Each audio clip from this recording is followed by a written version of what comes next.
Ciao, I'm Enzo. I'm Celia. This is Piazza Talk, our channel about our life in Lucca. And in the Tuscan Hills. Please hit the subscribe button. Grazie. Today we have a very, very special guest on Piazza Talk, a dear, dear friend, Atticus, and his human dad, Paul. And Atticus is the most well-travelled dog I've ever met, and he's absolutely gorgeous. He's the only probably Tibetan Terrier who's flown twice back and forth between Italy and Australia. I would imagine so, yeah. And he's 14 years old, all but a couple of months, and he's pretty amazing. He's been all over Europe in trains, planes, in cars, on buses. So Traghetto, ferries, Gondolas, motorbike, not a motorbike, a ski lift, a ski lift in Germany. So he's well travelled. He's been living a nomad life for the last 3 years. This time, 3.5, nearly 4 years. 3.5 this time, and he was here before for a couple of years or a year? Nearly 2 years last Nearly time. 2 years. Yeah. So what Atticus doesn't know about international travel as a dog really isn't worth knowing. First of all, Paul, how difficult is it to bring your dog from a non-European, non-EU country into Italy? Actually, that was remarkably easy. That was the easy part. For Atticus to come into Italy, he just needed his rabies shot. I think 21 days before he arrives actually in Italy. I think if you're coming from outside the EU, I think you have to fly into Rome, and there's a special veterinary service there that checks all his paperwork and everything. And that went really smoothly. Particularly, he's flown into Rome twice, and it was really a non-event. Yeah. Where was he flying from? Oh, he flew from Brisbane into Hong Kong. He had a stopover in Hong Kong for about 10 hours, and then it was a direct flight from Hong Kong directly into Rome. But in Hong Kong, he goes to a special doggy hotel, Oh, look, he? he's picked up in a air-conditioned van. He's taken to an air-conditioned doggy hotel. It's all very civilized. Yeah. First class. First class. we always fly economy, but he always goes first class. Yeah. And because he weighs, how much does Atticus weigh? About 18? He's about 17, 18 kilos. Yeah. So he has to go in a hold of a plane. He can't go in the cabin with you. Yeah, absolutely. Yeah. No dog leaving or entering Australia can go in the cabin. They have to go with the down with the cargo. However, he can only fly on special planes, and there are planes that are actually designed where they actually they're underneath, but they breathe the exact same air as humans. Okay, so it's not cold like No. It's exactly the same. It's exactly the same air conditioning as air filtration as us. It's a slightly darkened space where the lights are dimmed, and essentially he sleeps. We have terrible jet lag when we arrive. He has no jet lag at all. Yeah. Would you advise that you give your dog some kind of calmante, what do you say, sort of sedation? No, in fact it's the exact opposite. They if the dog is not deemed fit to travel, meaning being bright and alert, they won't allow them on the plane. So does the vet check them before they go on? He needs a health certificate, so he needs so flying back to Australia, there's a lot of things he has to do, but one of those steps is he has to be checked by a vet that has to sign that he's fit and well to travel. and then when he gets on the plane, it's the captain's responsibility to make sure that he's kept safe and well, and flying to Australia like this. If you have to fly through the Middle East, for example, which often most people do now, there's often certain months you're restricted on flying because it's simply too hot, or we use like a booking agent, and so they'll ensure that the flight leaves Italy late and arrives at night time in, say, Doha or Dubai. Then he's taken to a special air-conditioned holding cell, and then he flies first thing the next morning. So you shouldn't worry too much about your furry babies not being well cared for there. No. They're very much loved and looked after. Look, we're always anxious, but the reality is that they're treated really well. I know Rome and Hong Kong, I think, handles more animals, or used to handle the most number of animals in any airport in the world. They're really experienced. He's flown basically Emirates and Cathay Pacific coming over, and we've always used a booking agent who essentially works out the best flight for him, time for him to leave, what time he arrives at a destination, and then when's his next connection. And is it easy to find these booking agents? There are, yes, there are, but right now there's lots of sites actually online on Facebook where there's where people, you can actually ask questions, and people would make recommendations and suggestions of which companies to use. Yeah. That ridiculous. So the best thing is to go to Facebook and join a group. Everybody wants a European passport now, and Atticus has one. Yes, before Atticus this time left Australia, he had his rabies shots a month or so before he left. When we arrived here in Italy, we went back to see our old vet. We had a blood test taken for him to make sure that his rabies levels were high enough, and from there we had to go out to the local government vet, and they supply him with his pet passport.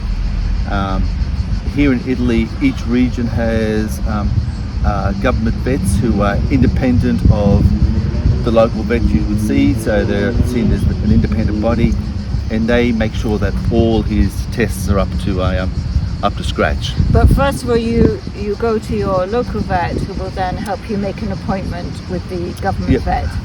You go to the local vet. He will give the vaccine, or he can give the vaccine. He can take the blood test. The bloods have to be sent to specific laboratories, and only certain laboratories in the EU have accredited with checking for rabies. And then once the results come back, you take them to all the results to the government vet, and he supplies you with his Italian passport. The most important thing is, but before he gets this rabies shot, he's got a little microchip which is implanted. It's like the size of... This was implanted in Italy or in Australia? Australia before he left, because before you can have a rabies vaccine, you have to have the microchip. So his microchip number is about, I think it's 15 or 16 digits long, and the most important thing they need to do is because they don't call him Atticus, this is the vet terrier. He's 981,300 and that's basically the way he's identified. So he's so all the paperwork, and even when we went to the government vet, he scans him to make sure that his microchip number matches the rabies shot that matches the blood test, rabies blood. But has he got a picture on his passport?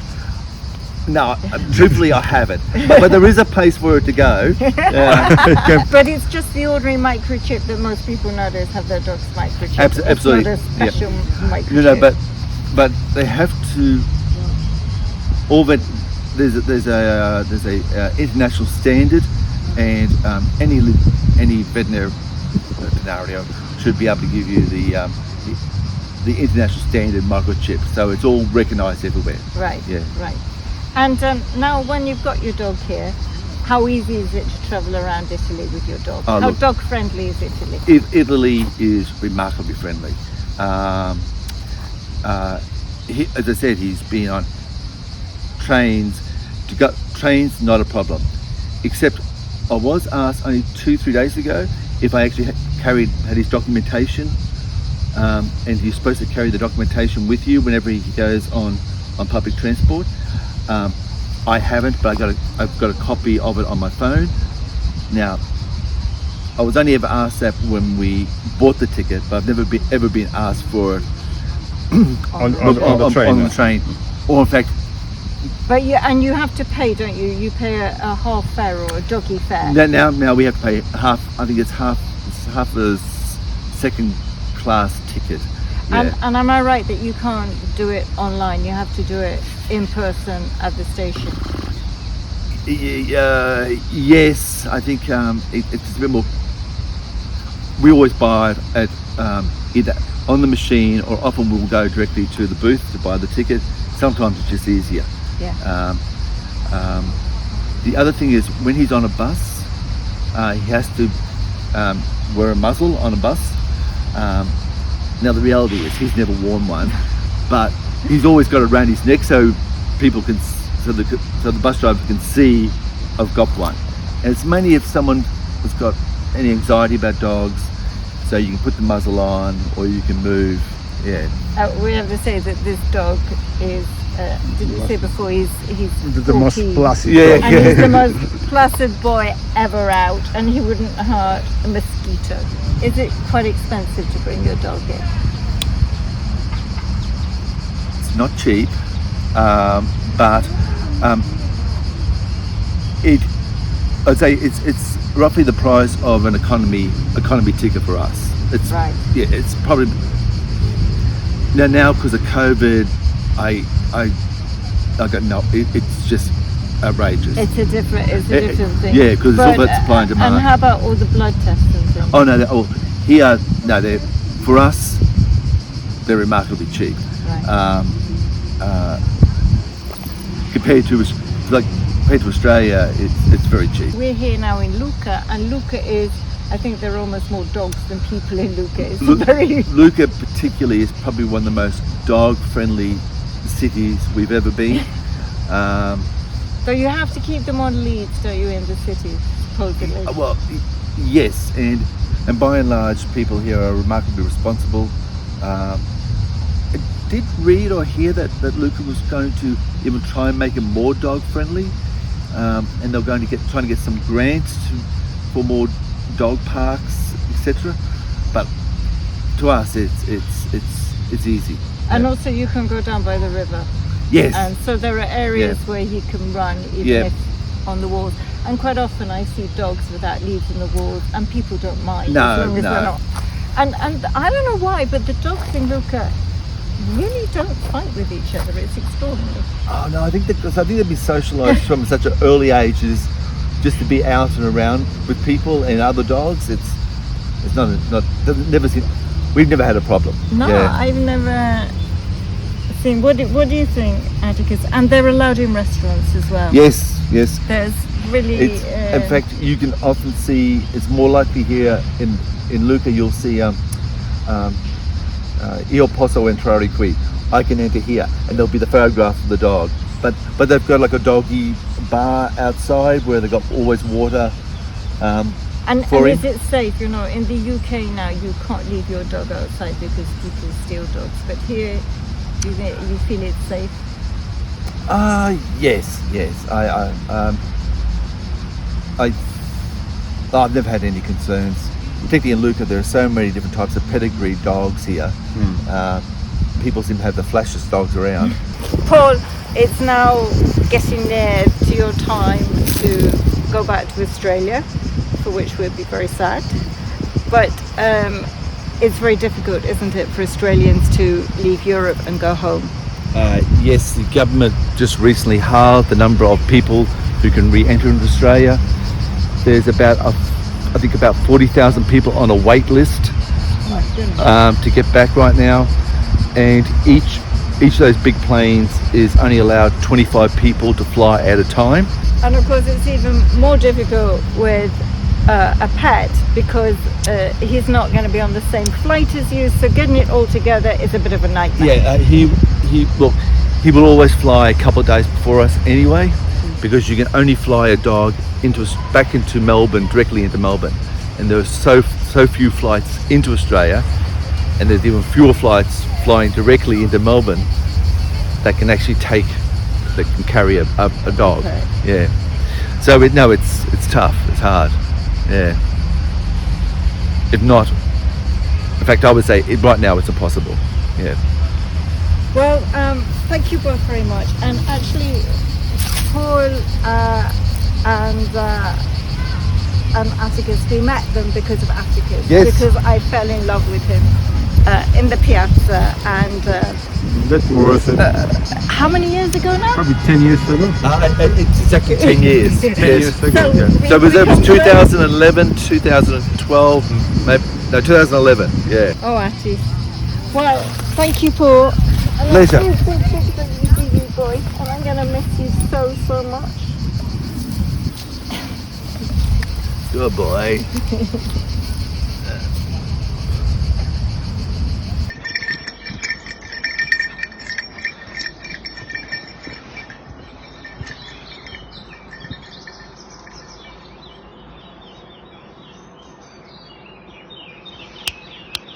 Eddie! In the description box below, you'll find some useful links to Facebook groups and pet agencies for transporting your pets to Italy.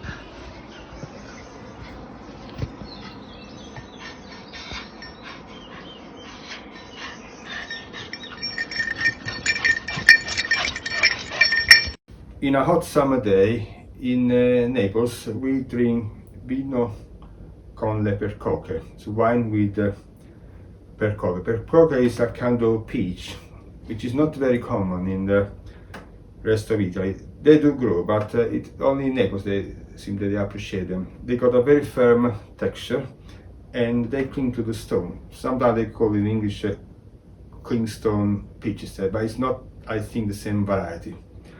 And they got a very firm texture, wonderful taste, and in my view they're quite sweet as well, and it's a perfect combination with wine, so we can prepare this thing and go to drink it later. Would you call it the Neapolitan Sangria? Yes, well, someone on the internet say Neapolitan Sangria. I never thought about can be a Neapolitan Sangria. I just thought it was red wine with peaches. And we used to make it quite often on Sunday when I was a child. That's why I remember this recipe. Okay, the first thing to do is to cut the peaches there. Yeah, this is a beautiful percoca. And I'm going to cut nice chunks.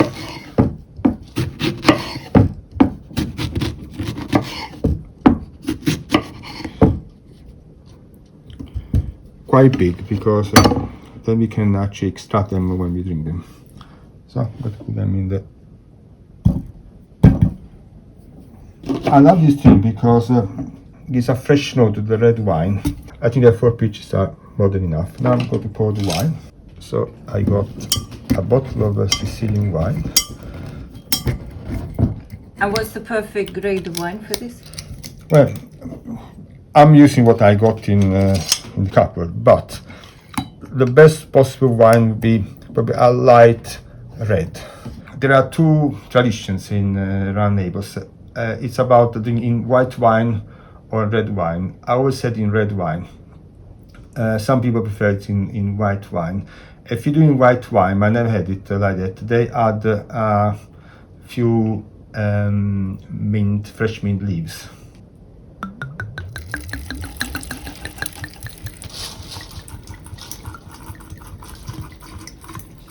It's wonderful.